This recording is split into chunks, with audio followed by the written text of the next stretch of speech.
This is my first time in Peru, and I'm very pleased to be here. Although I'm going to talk today about political economy. Everything I know about political economy I learned from a former student and co-author of mine, Cesar Martinelli, who happens to be from Peru. So my ties to Peru go back quite a long way, the early 1990s. Late 1980s when I first met Cesar. Okay, I'm going to talk about lobbying. I'm also going to talk a little bit about voting, and maybe also a little bit about democracy more broadly. And this is sort of part of a series of work that I've done with Andre Matozzi, who's also at the European University Institute, and with Salvatore Modica from the University of Palermo. I'm going to talk some about corruption. You'll notice that both of my authors are Italian, so they know something of the subject. Here in Latin America, there's probably also some familiarity with the problem. I'm afraid the United States is not immune by any stretch of the imagination. I got interested in the issue of lobbying on account of interest I still have and have had for a long time on intellectual property. This is an example that might not be the most significant example of how lobbying goes wrong, but is maybe one of the most brutal examples that I know of. And this involves retroactive extension of copyright. So in the United States, under the Constitution of the United States, the only reason for copyright is to encourage the production of works, books, movies, things like that. So if you're probably aware, since you're in a country that the United States is pressured to extend copyright, that the United States is constantly extending the length of copyright. What you might be less aware of is when copyright is extended, it's extended retroactively to works that have already been produced. Now that's just a giveaway. That just takes money out of money that had been promised to consumers and gives it to copyright holders.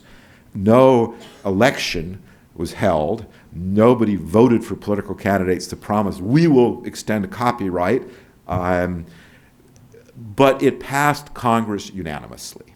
Okay, pure giveaway to a lobby. Okay, it passed unanimously. There was no opposition. So I want to understand how this sort of thing works. Why it was a law. It wasn't sort of under the table bribery in the sense of you need a permit for a house and you pay somebody off secretly. That is, the money that changed hands may have been somewhat under the table, but the law itself was passed in public view. And that's what lobbying's about, and we know much more serious cases. Bank bailouts would be one example. Okay, so the thing that's funny about political economy is that the groups that seem to be very effective at lobbying are pretty small, but the small groups are not particularly effective at winning elections. I'm going to give you some information about this in just a bit. Another thing is lobbying only seems to be effective if lobbyists don't get too greedy. I'm going to come back to that, but there have been cases in the United States in this lobbying over copyright where the copyright, the Disney Corporation, this is a picture of Mickey Mouse, that's why there's always extending the copyright, because if they don't extend the copyright, Disney Corporation will lose the copyright on Mickey Mouse. There's cases where they've tried to overreach, and they've created popular resistance, and these bills have vanished very quickly as a result.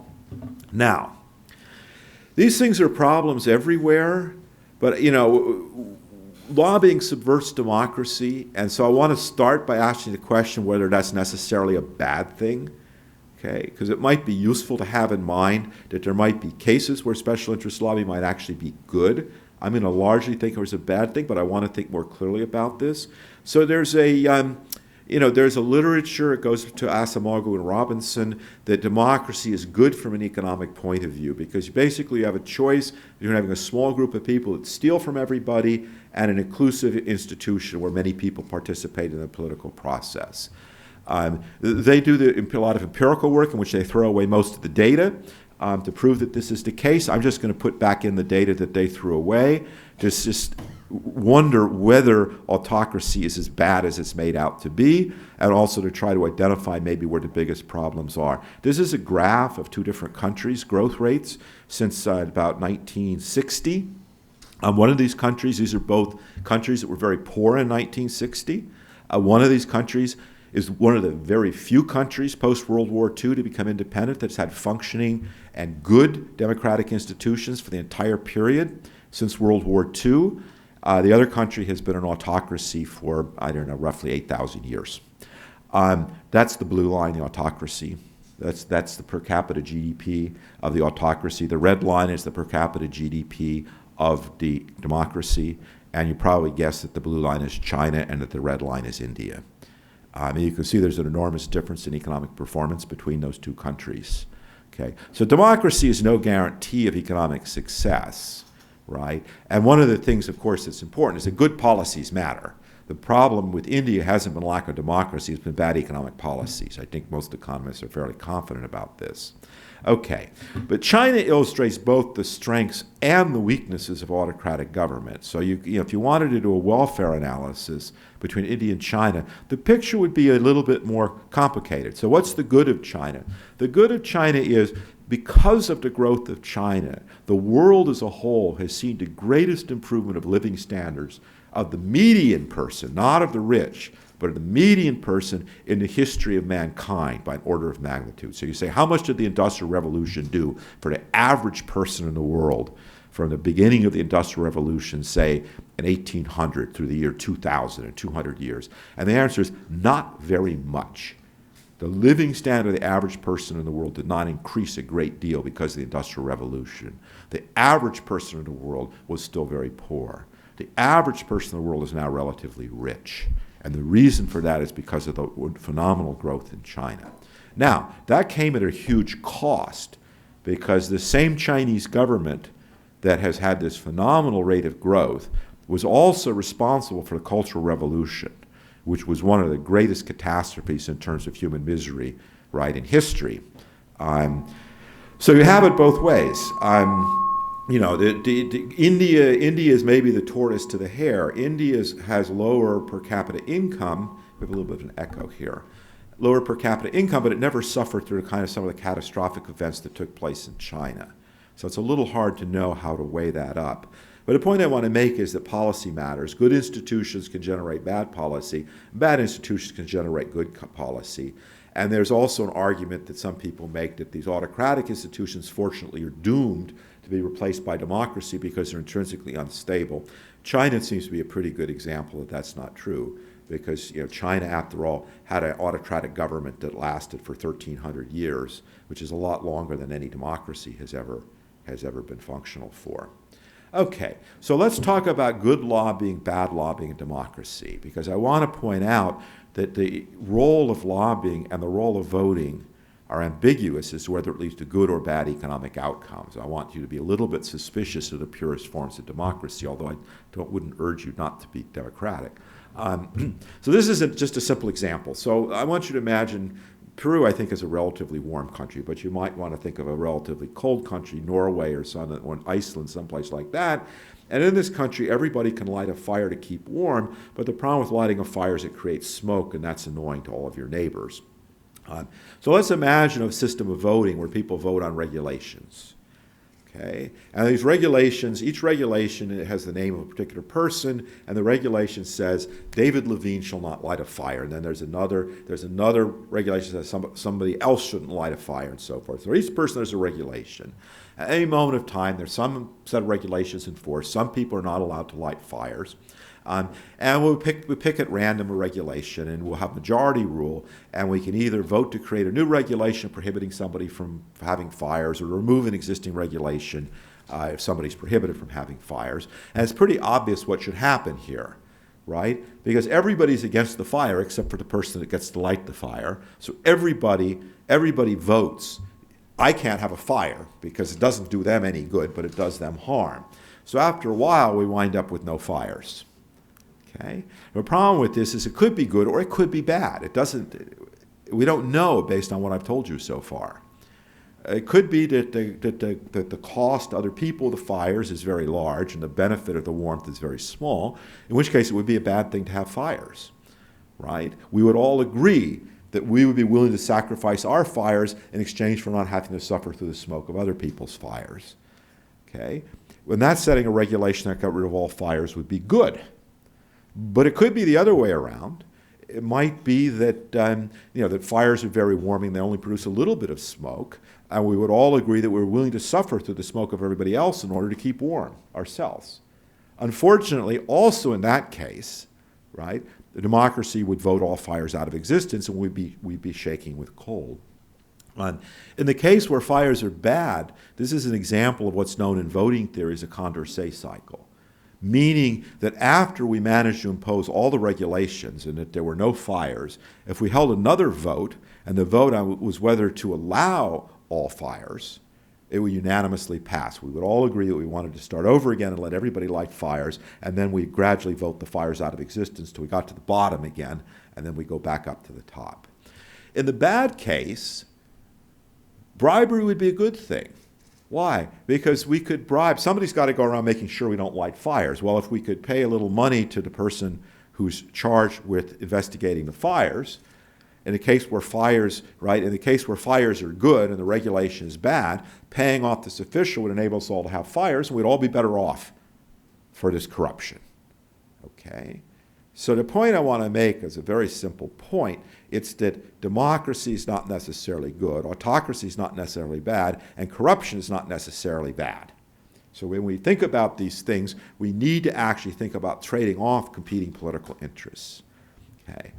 That, however, said, I want to talk about getting rid of corruption. So there can be bad corruption. Most corruption we think of as bad. A lot of special interest lobbying revolves around trying to gain monopoly power. Monopoly power is, generally speaking, a bad thing. So let's talk about how do we get rid of lobbying? How do we get rid of corruption? So in the United States, an important proposal is the idea is there's too much money in politics.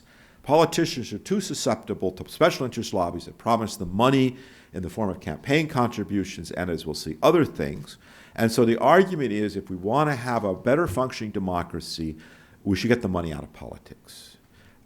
That means in the United States in particular that there's a Supreme Court decision called Citizens United that needs to be overturned. But I question whether this is really a solution. And the reason for that is, for example, the Supreme Court of the United States, in the case of copyright, acted just as corruptly as Congress in the sense that they agreed that this retroactive copyright extension was illegal, and they agreed that wording of the Constitution that said copyright should be for limited times, those are the words in the Constitution, that limited times mean infinity, which seems pretty much a direct contradiction of the literal language of the law, which they profess to hold dear to themselves. The thing is that the corruption typically doesn't involve campaign funds. The most important way in which lobbies buy favors from politicians and from other officials is by giving money to the family or paying off the politician or the state official after they leave office. I was curious. I was in China not so long ago.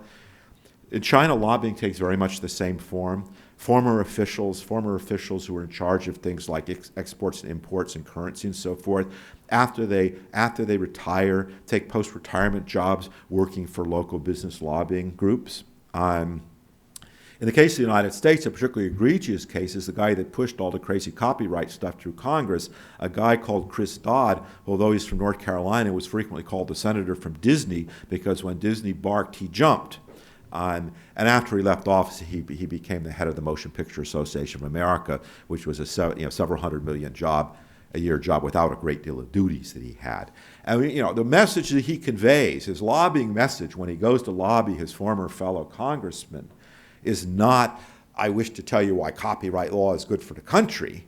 His message is, look at me, I have a $5,000 suit, right, and a $500,000 car, and $50,000 shoes, and if you play ball like I played ball, you can have these things too, right? That's the message, okay? Another example, there was a 31-year-old woman who was offered a $600,000 a year job as a special correspondent for a television network, basically doing nothing. And you say, why would anybody be offered a job like that right out of school? And the answer is because, her father was a former president of the United States, and at that time her mother was likely to be the next president of the United States. Okay? So in that context, it's not so surprising as that. There is a known solution to this problem that was used widely historically in both Turkey, the Ottoman Empire, and in China, which is that state officials should be castrated males, eunuchs. And so therefore they can't have families. So they have very little reason to accumulate wealth, and they can't, you can't hire their family members.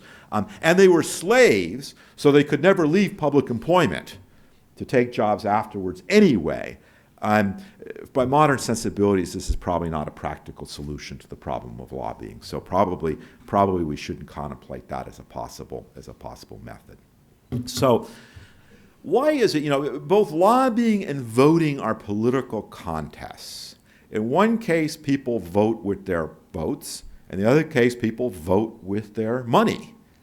And a small group, a group of farmers seeking farm subsidies or banks seeking bank regulation, right? You say, well, they're very rich, they can afford lobbying. But if you look at how big these groups are, they control you say bankers are rich, but compared to non-bankers, bankers are poor.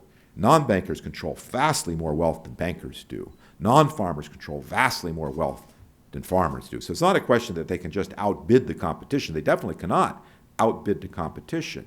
So why is it that these groups that fail at elections succeed in lobbying? Why doesn't the opposition, why don't the non-farmers get up and say, we bribe the politician to get rid of the farm subsidies? Why is it the farmers win by saying, we bribe the politician to give us farm subsidies? Remember, lobbying is not like buying permits under the table by bribery. Both sides potentially can lobby, and both sides can offer consideration to the politician in exchange for getting the outcome that they want. So I'm going to want to think here just of a very simple, stylized kind of a setting. Think of a place like Greece, a country like Greece, where basically whoever wins gets a bunch of jobs for their followers. So it's basically a fixed prize to be divided up. Whoever wins gets the prize. And the contest could be either voting, and the winning party gets the prize, or it could be lobbying, and the winning party gets the prize. But the value to the prize, just to keep things simple, is the same for both sides.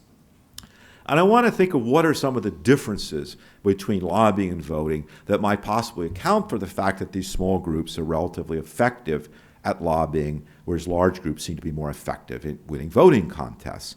So one thing about lobbying versus voting. In lobbying, right, it's an auction. These are both auctions. In one case, auctions with dollars or soles, and in the other case, auctions with votes, right? You make a bid, okay? The difference is that in bidding and lobbying, the winner pays. It's what we usually think of as an auction, right? You bribe a politician, the politician agrees, you give them the money, but if you put your bribe up and the politician goes the other way, you don't have to pay. It's a typical auction, right? Winner pays. Voting is different in the sense it's what we call an all-pay auction. You have to bear the expense of turning out your voters. Your voters have to bear the expense of showing up at the polling place and voting. But win or lose, you pay the cost. So these close election, you turn out all your voters, you make all this effort, you spend all this money, people spend all this effort, then you lose. But you spent all the effort anyway.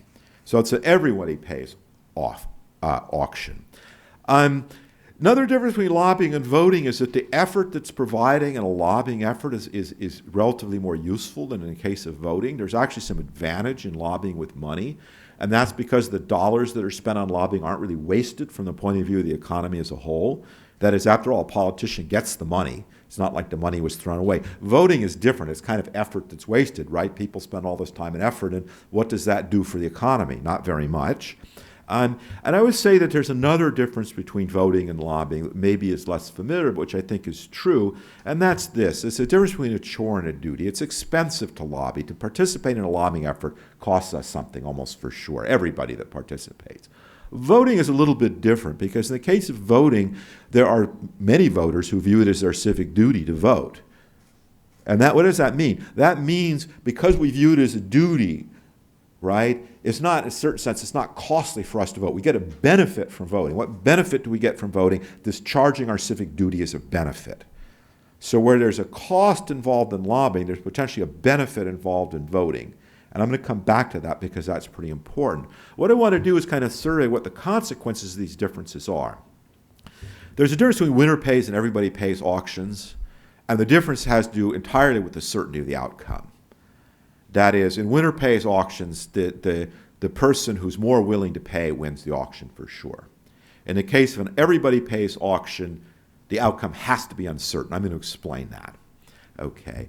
In the case of effort wasted versus effort useful, it doesn't make much difference for the outcome of the political contest. It does make a difference for efficiency. And from an efficiency point of view, it's better, it would be better if the way that you voted was instead of going to the polling place and cast a ballot, you went and raked some, you cleaned the highway or something like that, right? So whoever had the most highway cleaners out that day would win the election. Why? Because then, in addition to the voting, you get clean highways.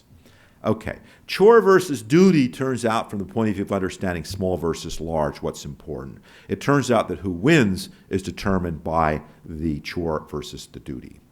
All right, I want to talk first about the issue of certainty. I want to tell you why it is that people shouldn't be surprised by things like Donald Trump winning the presidency in the United States, and why they shouldn't be surprised by Brexit winning, despite polls which showed the opposite the day before.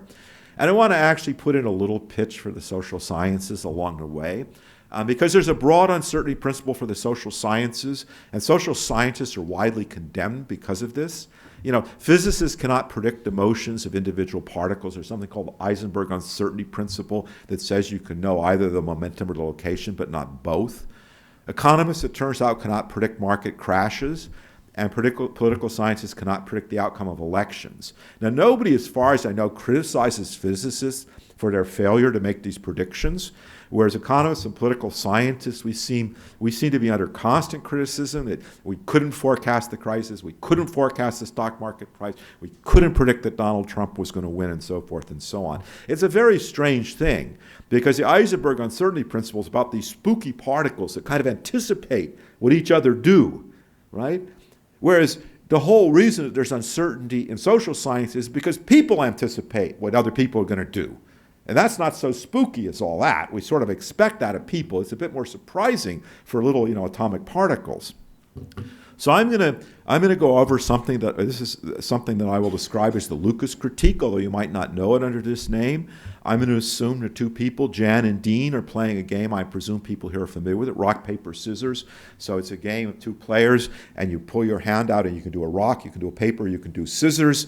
And the rule is the scissors cuts the paper wraps the the paper wraps the rock, and the rock breaks the scissors. So it's a zero-sum game. One person wins, and I'm going to send a pollster out. Nate's going to go interview the contestants, and he's going to do a poll, and he finds out from Jan that she's going to play rock. And then Dean tells Nate he's going to play scissors, and then Nate publishes predictions on his website. And he says, this is what's going to happen based on my polling information. Jan is going to beat Dean by playing rock to scissors. And is that going to happen?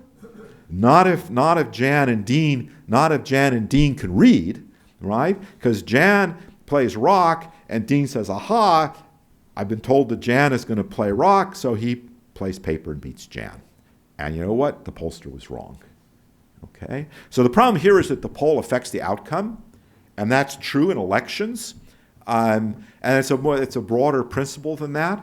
So this really goes back to 1928. When John von Neumann really was the first to understand the use of mixed strategies in game theory. It's essential that Jan and Dean do not know how the other is going to play. They must be uncertain. The only way that they can both be correct at the same time is if they each believe that the other has a 1/3 chance of playing rock, paper, and scissors. And in real contests, this is a sporting contest where we can see what happens. This is indeed, so we all know soccer. I assume probably they have football here in Peru. And so we're all familiar with penalty kicks, okay? And we all know that in penalty kicks, it's a guessing game between the kicker and the keeper, right? Because you got to basically go to the right or you got to go to the left, and the keeper's basically got to guess and do the dive about the time the foot makes contact with the ball. So if you always kick to the right, well, you're not going to be too successful as a penalty kicker, right? You better go, you better be random, so they don't know which way you're going to go. And people have sat around, with videotapes and pencils, and marked off the goal kicks to see what's happened. Economists have too much time on their hands, I suppose, and to see whether it's true that goal kickers do it right, and they do. They're unpredictable in just the right way. And the same thing is true in tennis matches as well. You must serve to the right or serve to the left. Okay, now this has some implications, by the way, for why we can't predict market crashes, so I'll do that before I do the political part. So again, I'll have my friend Nate go out, and he's a big data. You must have heard of big data, right? Big data. We put the computer loose on all this data and we can forecast the future. And he discovers from his big data analysis the stock prices, the stock market will crash next week. And again, he publishes this on his website. And my question for you is, what do you do when you read on Nate's website that the stock market's going to crash next week? Do you wait till next week for the crash, or do you sell today? Personally, I sell today. Well, if everybody sells today, the market does not crash next week because it crashed today. Okay? It's just like rock, paper, scissors. The only prediction you can make that is both correct and widely believed is a probabilistic one. We can predict that there's a 1% chance of a stock market crash, but we can't actually tell you when the crash will take place, because if we could tell you that, and if you believed us, it wouldn't take place when we said it would. This is the uncertainty principle. People react to what other people are going to do, and people react to forecasts of what other people are going to do. That means it's intrinsic to our theory. We can quantify the uncertainty. We can say it's 30% probable or 1% probable, but we cannot say it's certain. That's an essential feature of economic theory. Now, in elections, people vote for lots of reasons. Some people, as I said, vote out of civic duty. Some people vote for what's called expressive reasons, to show their support for the team. Other people vote to help their side win. And you can see this in voter data. So if you look at US data and you look at there's some states which are critical to the success of the presidential candidate. There's other states like California where it's a foregone conclusion. It doesn't really matter how people vote. In the states where the votes are more crucial, the turnout is higher, which is what you'd expect because the votes there are more useful. So any analysis of elections, you have to take account of this. Some voters are motivated by strategic concerns. They care about the election being won or lost by their party. So now we have Sam, poor Sam. Sam comes along, and he tells us, this is a true story, he tells us the Democrats are definitely going to win. I think actually said 99.9%. And so let's suppose that he says this and people believe him. So if you're a Republican, you wouldn't bother voting, right? Because after all, the Democrats are going to win. Why bother voting? But then the Democrats should think to themselves, well, the Republicans aren't going to bother to turn out. Why should I go? We're going to win anyway. My vote's not needed. But of course, then the Republicans should think to themselves, aha, well, the Democrats aren't going to turn out because they think we're not turning out, so we'll trick them and we'll turn out and we'll win. Okay? The voting game doesn't have a pure strategy equilibrium. It has to be random. That's reason for this is because everybody pays. And because everybody pays, whoever thinks they're going to lose shouldn't show up. If it's expensive to show up at the polls and you think you're going to lose, don't do it. Okay? And that creates the strategic cycle that I just described. And that's why there can be elections that are very lopsided and we can predict the outcome. But in elections that are all close in the polls, the turnout is what we cannot predict. And we cannot predict it for a reason. It's not because we can't ask good enough questions. It's because it's intrinsically unpredictable. Okay. It's not because people lie to pollsters or because people change their minds at the last minute. The polls do a good job of predicting how people are going to vote. They just don't predict who is going to vote, whether they're going to vote or not. Okay?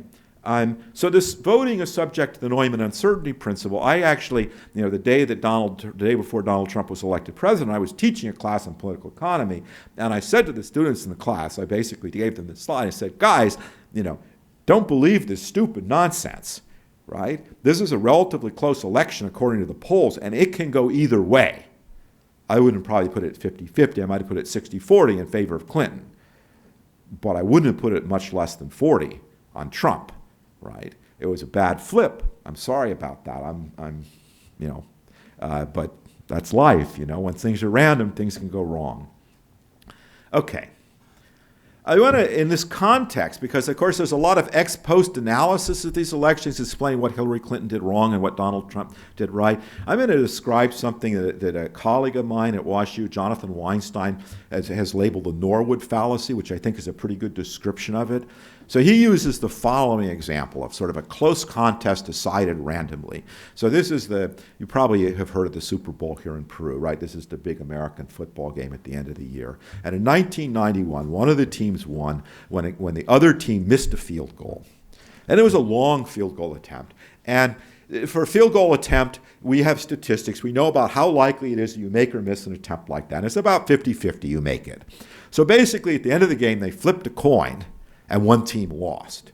And so then what was in the papers the next day? Oh, the Giants got lucky and they won the coin toss? No, it was, the Giants' old-fashioned style was better than the Bills' newfangled method, okay? It was all this analysis about why it was somehow inevitable that the Giants won, when in fact they only won because of a coin flip. So here's a book, that came out right after the election called Why Trump Won, and I'm waiting for the exciting sequel to that book, Why the Coin Came Up Heads. Okay, when things are random, it means you can't predict them, and it means shouldn't be that much interest in ex post now. So we're going to analyze the air currents that knocked the coin as it was falling to the ground. It seems to be a remarkably uninteresting thing to do.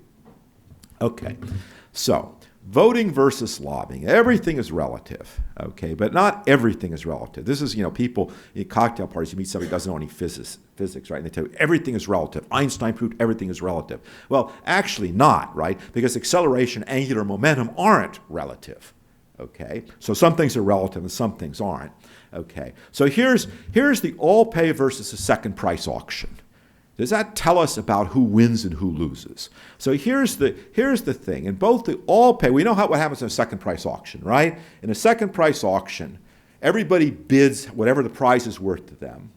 The one with the highest bid wins, and they pay the value of the second. So that means the winner gets the difference between the value of the prize to them and what it costs to match the bid of the loser, okay? As it turns out, the utilities of the two bidders is exactly the same in an all-pay auction as in a second price auction. The loser, the one less willing to bid, gets 0, and the one more willing to bid gets the difference between the value of the prize and what it costs them to match the bid of the one less willing to bid.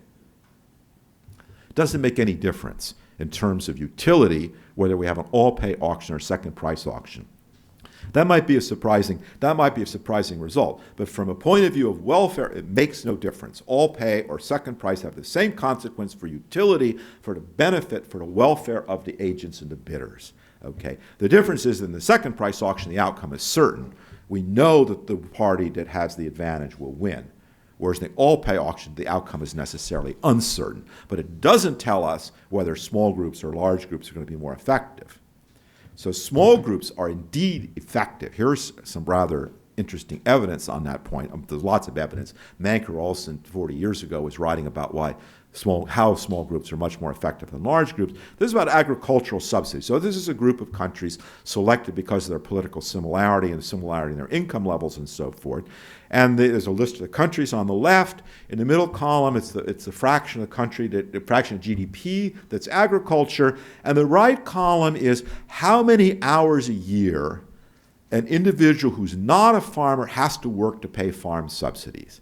So in Switzerland, for example, somebody who's not a farmer has to work 23 hours a year in order to pay their share of the farm subsidies, while in Australia, they only have to work 2 hours a year to pay their farm subsidies. Okay, so here's the thing. What you will surely notice about that data, it's not quite a perfect negative correlation. The U.S. doesn't quite fit, but basically it's a very strong negative correlation. The smaller the agricultural sector, the longer the non-farmers have to work to pay their agricultural subsidies. Think about that for a minute. I'm not saying each farmer gets paid more money, right? Because if you have a small agricultural sector, there'd be, given amount of money would go further with the farmers. No, I'm saying the actual per capita amount that the non-farmers have to pay gets bigger. The fewer are the farmers. Talk about small groups being effective, right? How on earth? Now, if you look at these numbers, the farmers are not winning elections.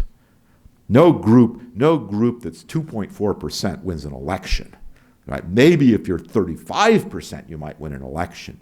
Maybe if you're 25%, you might win an election. But I've never heard an election in which a group of a fair election, let us say, in which a group of 2.4% managed to win the election.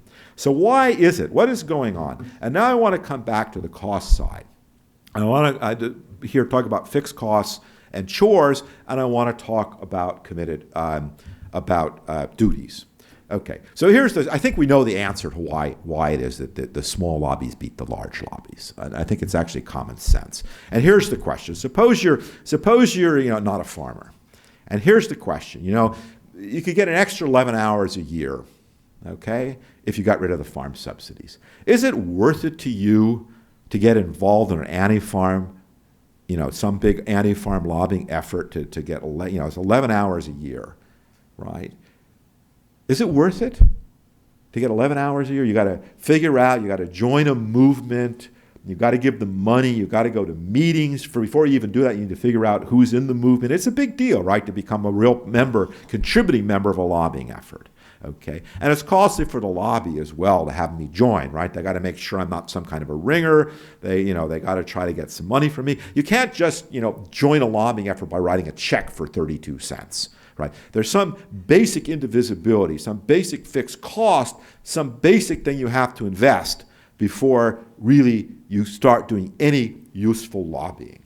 And so I refer to that as a chore, where there's a fixed cost of effort provision. In order to get into the game, it's costly. Okay? All right. Now, it's the other way with duties. So for lobbying, I say there's a cost to getting into the game. For voting, I say there's a benefit of getting into the game. You fulfill your civic duty as a voter. It's fun to go to the polling place and see your friends and chat about politics. You like to root for your team by expressing your opinion. The bottom line is some people like to turn out to vote, not because of changing the outcome, but because they really get a benefit from voting. I don't think you see, so these we call these committed voters, but I don't think you really see committed lobbyists, people who join lobbying efforts because it's sort of the social camaraderie of lobbying, okay? So voting and lobbying are different in this respect, and why does that make this is a bad graph, I don't want that. Why does that make a difference? So the question is, who's advantaged, a smaller group or a larger group? Which is the one willing to bid more? So the short version is this. The large group wins elections, and the large group wins if the prize is big enough, and the small group wins in lobbying if the prize is small enough. Why is that? Okay? There's a non-greediness theorem here, and the non-greediness is lobbying groups should not be too greedy. So what happens if the value of the prize is very large? Okay? Well, think about it. If the value of the prize is very large, everybody's willing to pay a lot. They're willing to make a lot of effort in order to get the prize.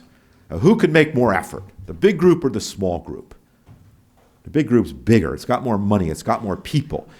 At some point, the prize is worth enough that the value to the big group is bigger than any amount that the small group can provide. Well, then they're willing to bid more than the small group because the small group simply can't bid that much. So large prize, the large group, lobbying or voting, it doesn't matter. The large group is going to win. Okay, now let me give you the question. Who's going to have the advantage? Who's willing to bid more for a medium-sized prize? Not so big that the large group is willing to just outbid the small group. Absolutely. Who's willing to bid more? So I would say it this way. Think of the cost of a given bid. Now, to reach a given bid, a smaller group has got to provide a larger percentage effort. It's got to, in order to get a given number of votes, a smaller group has got to turn out a larger fraction of its voters. And the same thing for voting. Same thing for lobbying. Okay? So how does this work? This is Econ 101. Because what matters is the average cost of turning out a vote, right? An average cost of a bid. And the party that has the lower average cost of a bid is going to be more willing to bid. And so who has the lower average cost of a bid? Well, that depends upon whether the average cost of a bid goes up or whether it goes down as the level of effort, the fraction turned out, increases.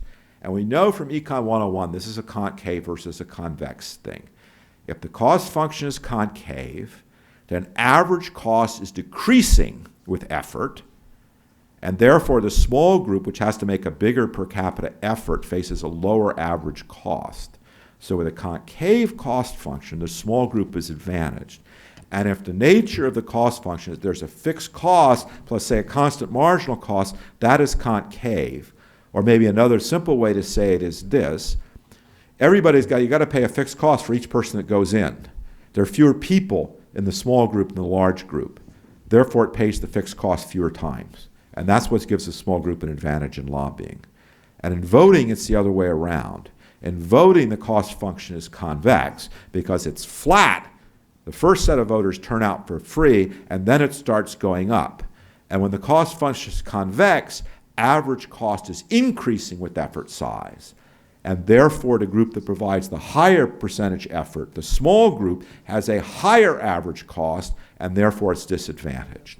So that seems to be the reason why small groups are effective in lobbying and ineffective at voting, and also are ineffective when the prize is too large. The reason seems to be in the different nature of the cost between these two different kinds of contests.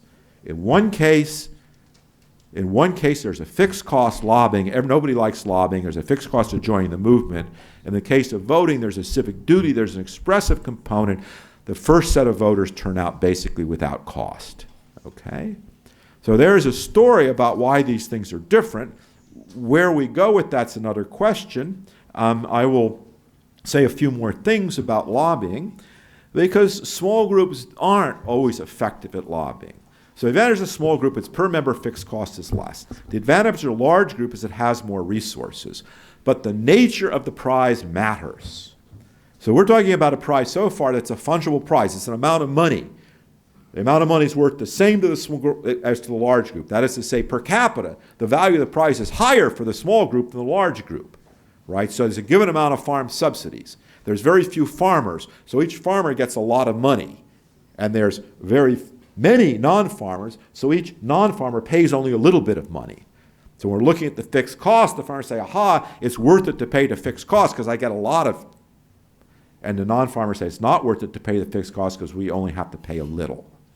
Okay? But that's for fungible prize, for prizes that involve some sort of monetary transfers.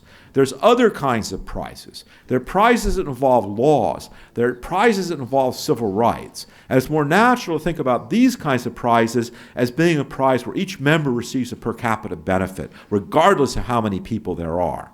So if I'm in favor of civil rights for some particular group, right, each person who's in favor of these civil rights gets a benefit from these civil rights no matter how many of us there are. If you get a benefit from these civil rights, it doesn't diminish my benefit of those civil rights. So the more people there are, the more the benefit. It's different than a monetary prize.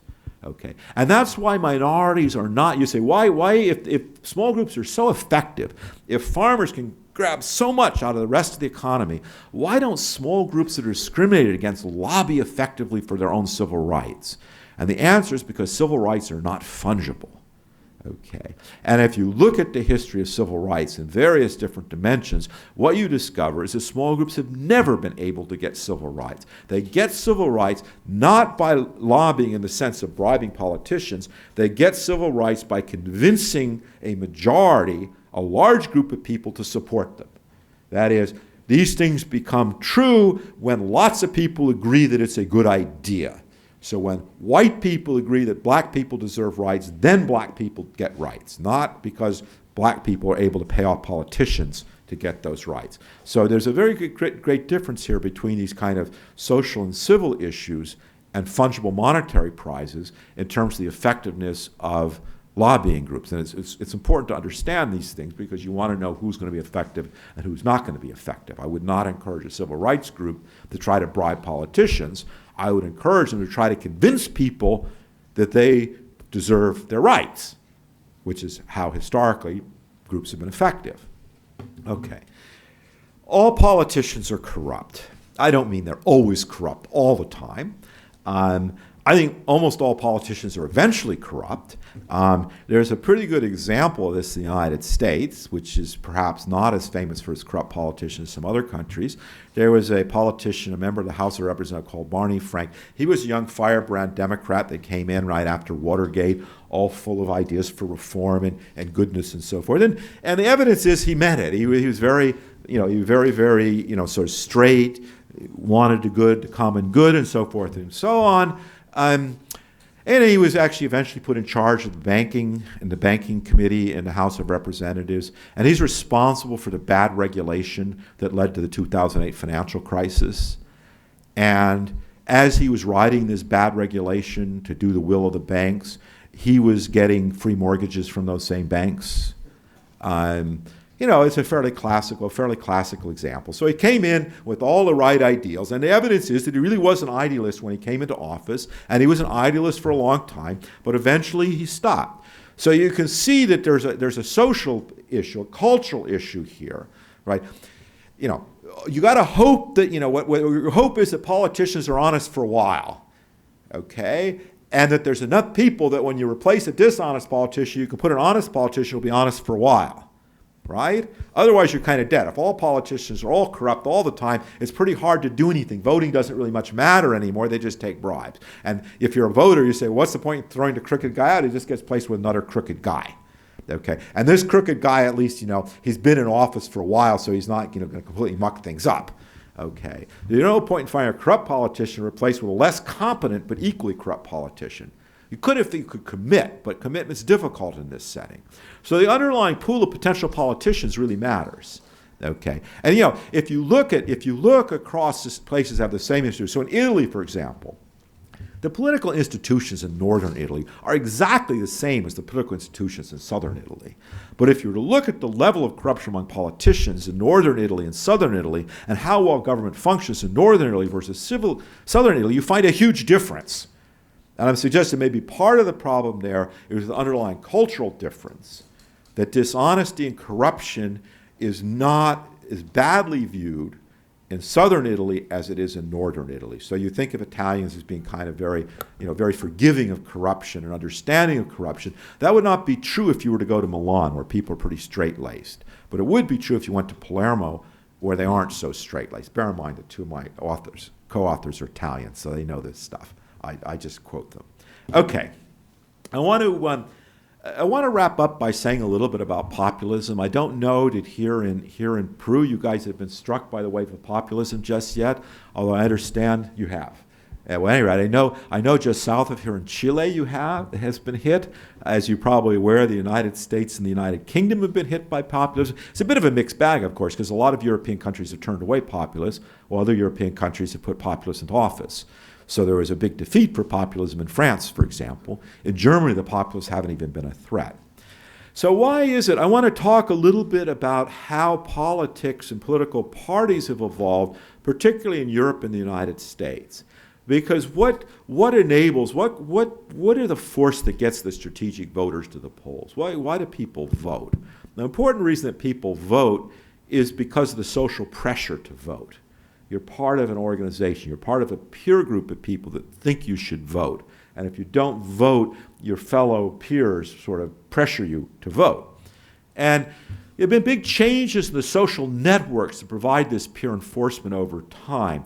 A greater mobility of workers between jobs and locations, less activity, less interest in organized religious activities. The size of social networks have become looser. I think about the UK. Right? After World War II, you have the political parties have relatively tight social ties. You have workers, Labor Party meeting in pubs, right? And they drink together and they work together and they talk about politics together, right? And you have the conservatives socializing in their clubs and they're, you know, trying to scheme how to do dirt to the labor while Labor's doing the same thing. The point of this is these strong social networks promote relatively high voter turnout. As the social networks loosen, the incentives for voting go down, right? Commuters go their separate ways. The cost of monitoring people to see whether they're doing their share goes down. Nobody knows their neighbors. Turnout goes down and elections become more competitive. That's what the theory says should happen. The breakdown of the party system. Well, as the party system breaks down, it becomes easier for insurgent and populist parties to be successful. Right? If you have strong parties with strong social ties, if it's Labor and conservatives, it's not so easy for the populists to come in and do something. Okay? Now it's much easier. Okay? As I said, populism's had mixed electoral success. This was a list drawn up a long time. Greece, United Kingdom, the United States. This was written before we knew the outcome in France, but in Spain, the Netherlands, and France, the populists were turned away. We don't actually know what's going to happen in the next Italian election. It's pretty unclear that populists actually look like they have a real chance, as the other guys seem intent on destroying themselves. This shouldn't be a surprise because I said that there's an uncertainty principle for the outcome of elections. So the uncertainty principle means sometimes populists should win and sometimes they lose. And that is more or less what we see. So the big problem with populism isn't the stated goals of populism. So I should point out that within the United States, the stated goals of Bernie Sanders and the stated methods of Bernie Sanders, the left-wing populist and those of Donald Trump, the right-wing populists, were actually pretty similar. You know, people outside the United States are pretty offended. Many people inside the United States are pretty offended by Donald Trump going around saying, America first, America first. Sometimes people make funny videos about it. Netherlands second, we accept America first. But, you know, Bernie Sanders, that was also his campaign platform, was America first. So it wasn't just the right wing, it was the right and the left wing. But, you know, even assuming, you know, that America first is a good idea, what guarantee is there that these populist parties will do or accomplish the things that they say that they'll do? So Trump, you may recall, maybe you don't follow American politics. He promised to drain the swamp of special interests, right, and of rent seekers. And all the evidence is he made it way, way worse than it's ever been before. The Syriza party in Greece came to power on a platform of cleaning up the mess left by its truly incompetent predecessors. And it accomplished the almost unbelievable feat of governing even worse than they had. Brexit looks like a total catastrophe for the UK economy, right? Venezuela, you're closer to Venezuela here. I'm sure people here are pretty aware that things in Venezuela under the populist movement there have not gone particularly well. You know, if you look at the growth chart of Argentina, you realize that in 1900, Argentina was richer than most European countries, and they grew pretty well up until the Great Depression. And like every other place, they lost and they flattened and they dropped during the Great Depression. The difference is that other places recovered from the Great Depression in the sense of getting on a strong growth path, and Argentina never did.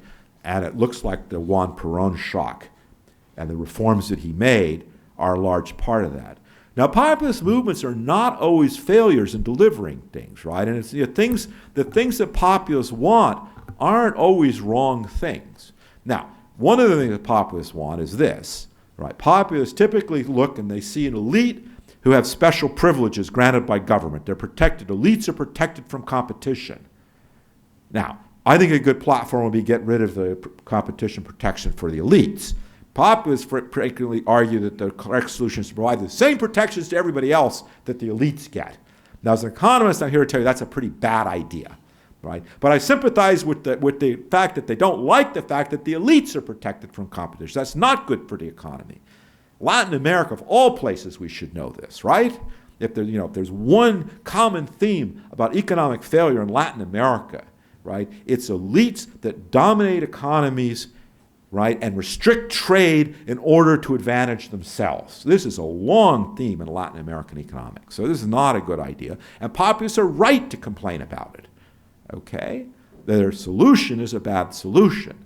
So not all populists have been failures in this respect. Now, people talk now about the United States and how we have the Gilded Age of Billionaires, and there's too much wealth in the hands, and they get their wealth by stealing from other people, which maybe isn't so much true as all that.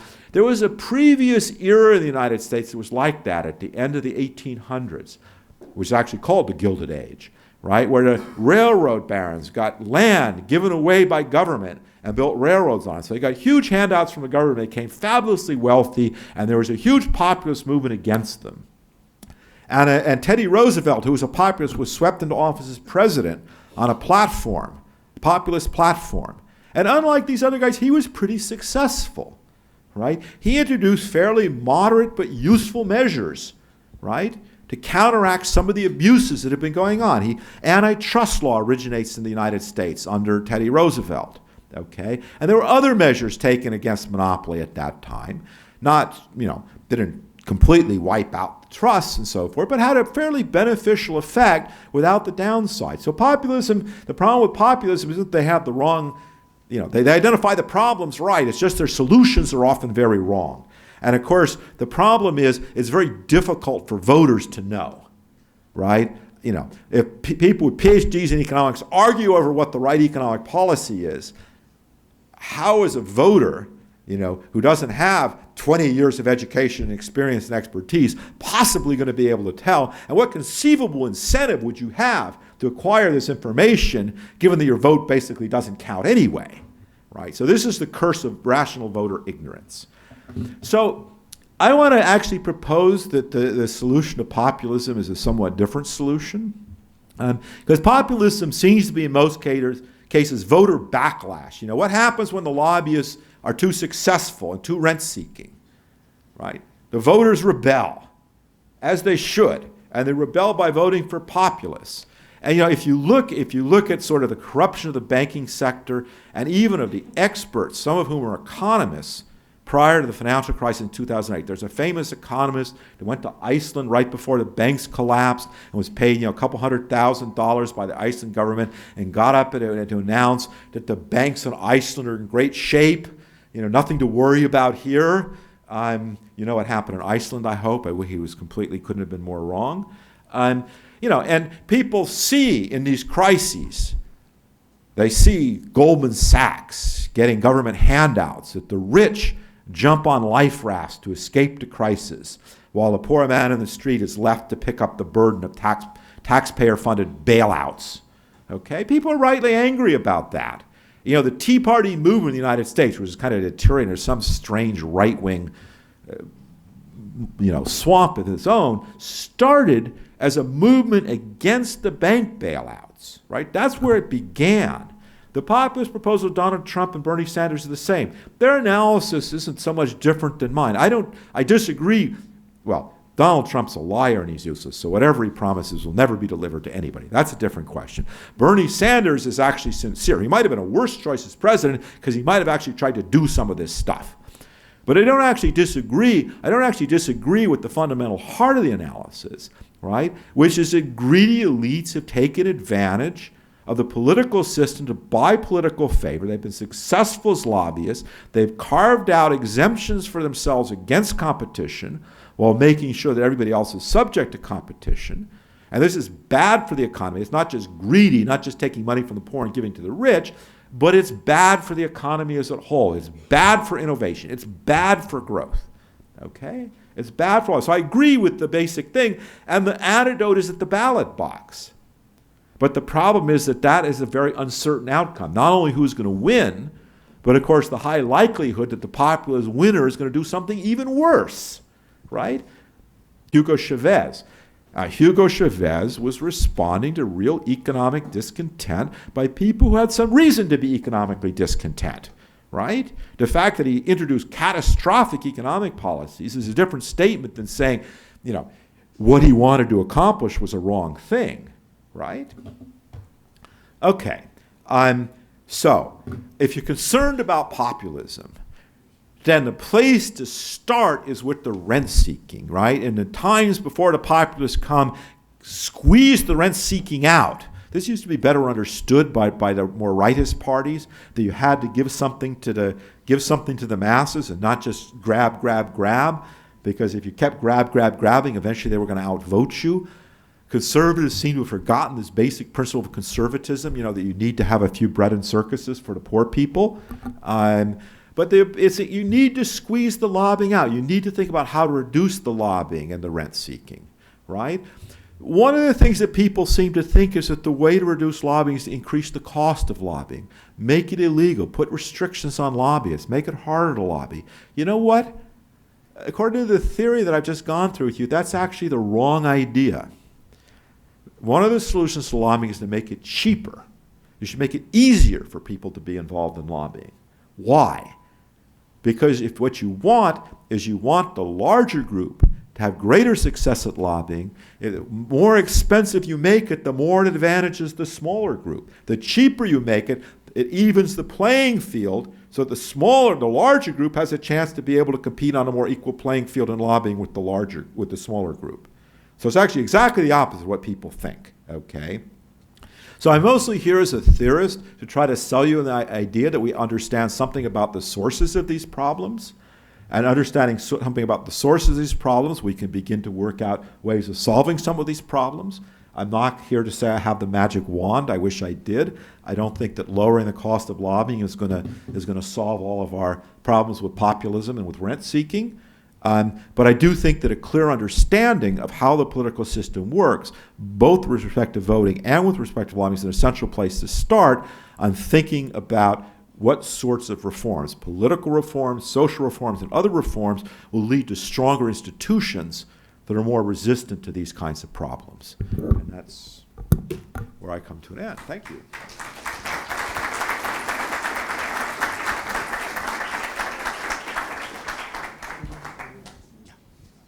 Okay, thanks a lot, Professor Levine. We have some minutes to questions. You have anyone, please? Yeah. Do we want to do the microphone? Yes. I can pass the mic. Going back to Wait for the microphone. Otherwise, nobody's going to hear except for me. Hola, Vicente. Yes. But going back to polling, some countries like Peru have laws that preclude polling prior to X number of days prior to the elections. What is your position regarding that? I don't have a strong position. The reason for these laws is precisely the fact that turnout is endogenous, right? And so they don't want voters being discouraged from going to the polls on the grounds that they think they're going to lose. I presume that's the rationale for these kinds of laws. At least that's what I've heard discussed. I don't know. I certainly don't think it's a bad thing. I think it's not as helpful as all that. The outcome of the election has to be uncertain one way or the other. Maybe you get a little bit higher turnout this way, but I'm pretty doubtful. As I say, with the polls, it's not that hard to figure out how people are going to vote. The polls tell us whether it's going to be a close election or a distant election, but the polls a week before the election or 2 weeks before the election are pretty informative about that already.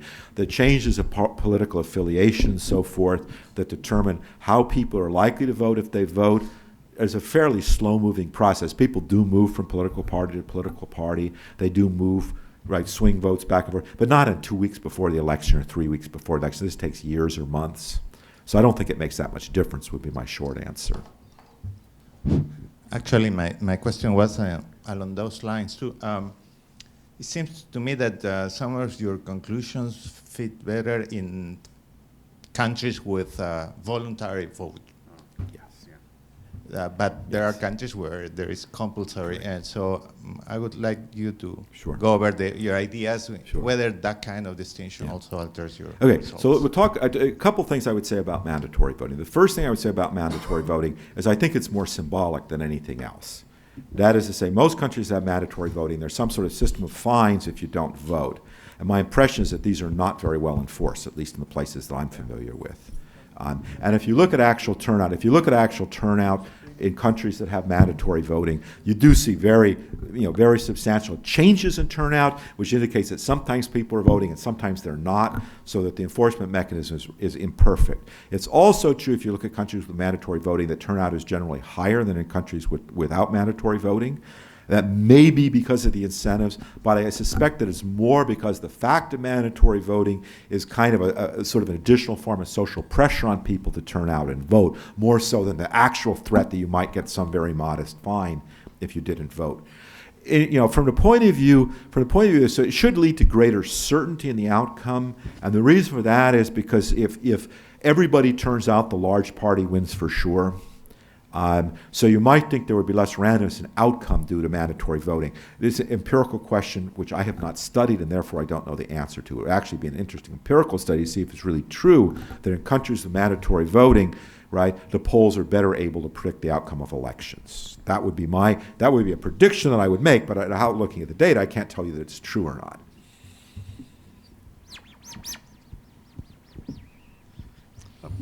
What can economists do? Is there any hope in your mind that raising awareness of the publics and the politicians about the hidden costs of lobbying and populism, the deadweight losses and transfers will be effective will change the balance of costs and benefits?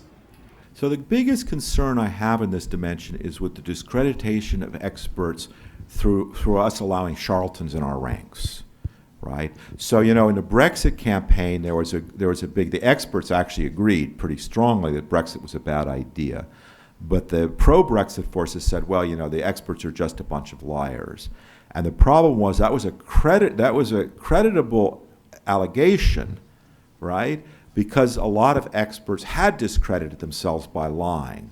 So it's a difficult thing because professions are not very good at exercising internal discipline, right? Doctors rarely go after other doctors for malpractice. Policemen, as you're probably aware, very rarely go after other policemen for corruption and so forth and so on.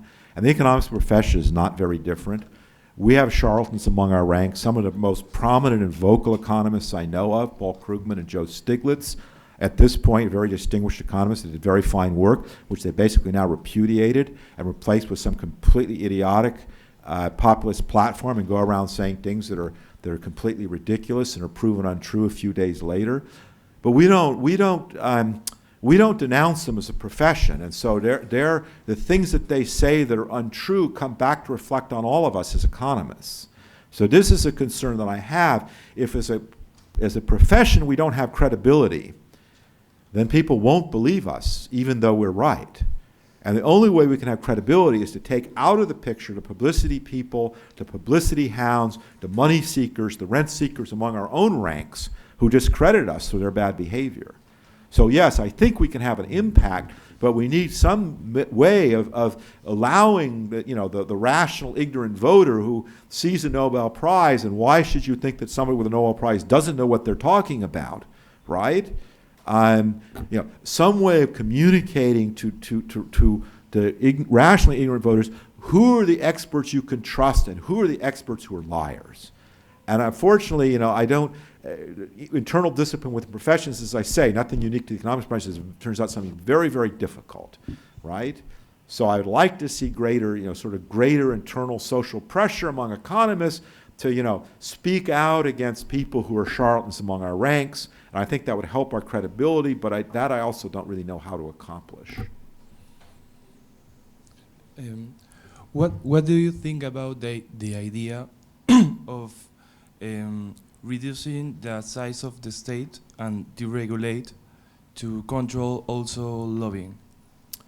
Well, I'm actually in general somewhat in favor of reducing the size of the state.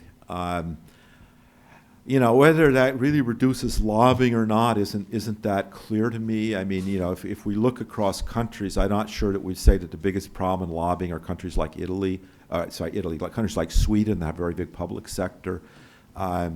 The social norms that underlie things are very important too. I mean, Sweden certainly has lobbyists and lobbying, but it's not a country we would probably pinpoint. If we were to look at the size of the government sector in Latin American countries and the size of the government sector in Sweden, I think we'd find that Sweden was relatively pretty large, but has less of a lobbying problem. The idea of changing the size of government to get rid of the problem of lobbying is a useful one, but I think it's a difficult one in practice. And part of the difficulty is sort of the good-bad regulation problem. So remember, a lot of the people arguing for less government are people with other agendas. And I think you see the biggest, deregulation, one of the biggest areas for argument over deregulation is in the financial sector.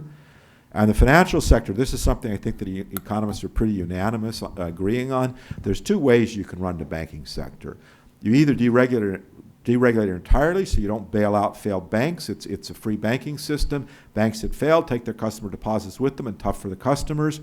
Or you're prepared to guarantee deposits and bail out banks, and you must then therefore regulate their portfolios, because if their losses are covered by the government sector and their gains belong to them, they will leverage like crazy. So there's always a tug of war, unless you go to free banking, which very few places have done, over regulation. And so they talk about deregulation, but they don't mean deregulation. What they mean is you take the losses and we take the gains. They call it deregulation, but it's not deregulation in any sense any economists mean. So you can go to one end or you can go to the other end. Heavy regulation and bailout, or no regulation, no bailout. You cannot go anywhere in the middle. The banks, of course, always want to go in the middle, and they always lobby for going in the middle, and every time they succeed in doing that, which is, every time it gets fixed, it gets broken again, it leads more or less inevitably to a financial crisis, okay? So, it's very strategic. Deregulation, smaller state, but they don't mean anything of the sort, right? So you have to be a little bit cautious in these kinds of arguments. Yes, in some broad sense, I agree.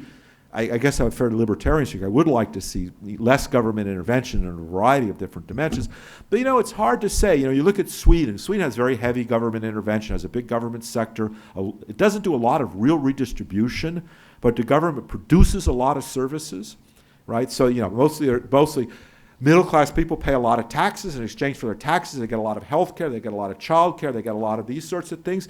And that's very popular in Sweden, right? It's not a controversial thing in Sweden. And I don't see why I should particularly object to it. It seems to work for them pretty well. Obviously, sometimes these social welfare systems go out of control, okay? But I don't see why, if some country doesn't want to operate have the government provide services rather than privately, if that seems to work, I don't have any real objection to that. It works some places, it fails miserably in other places. There's some place you cannot go. But Hayek thought that there was a slippery slope. He thought, once you're like Sweden, pretty soon you'll be like the Soviet Union. Now, all the evidence is that that's completely false, right? We saw lots of places like Sweden, and worse than Sweden. Sweden has moved back the other way. Places have moved back the other way. They go too far and they come back. And that's part of the natural talk. This is not the sort of thing politically that worries me. I worry about it, Donald Trump. I worry about Brexit. I don't worry about whether Sweden goes a little bit one way or the other in terms of social subsidy.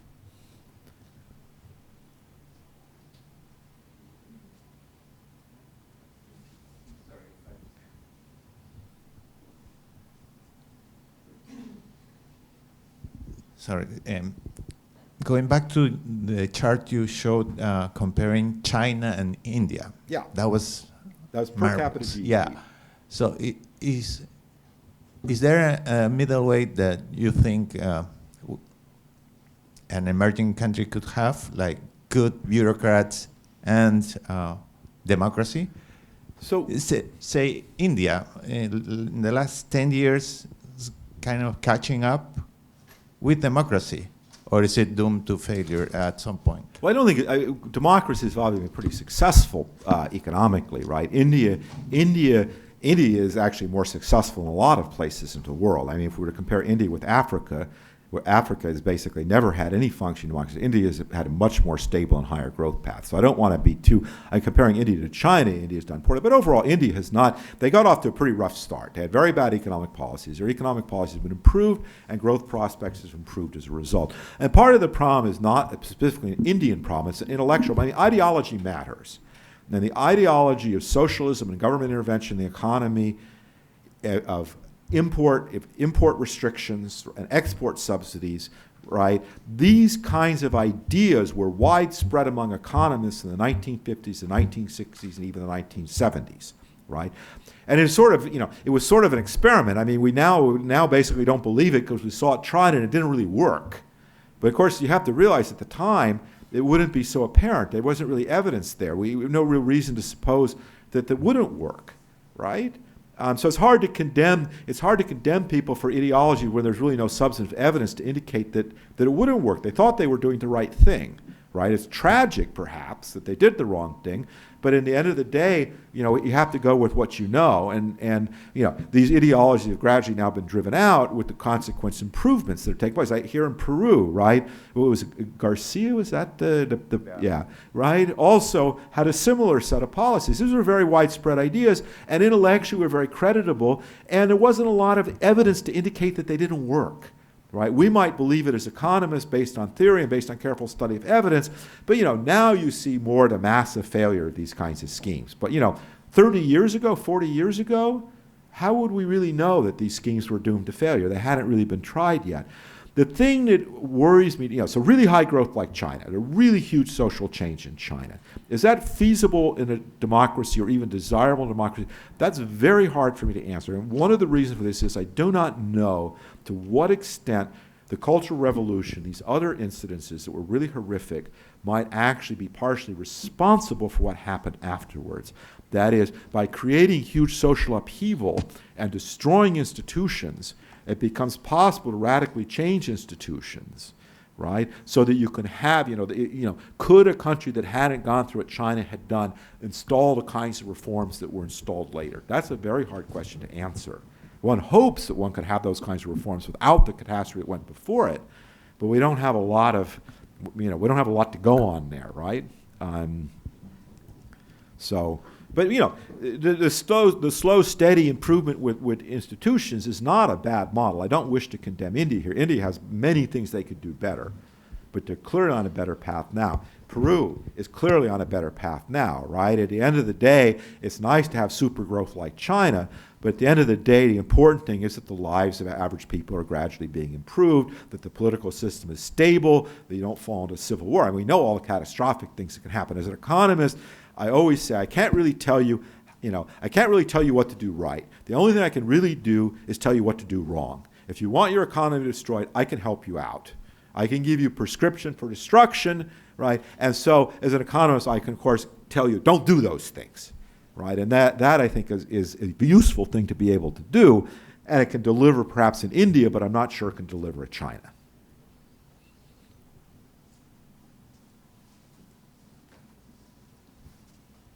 Do we have any final question?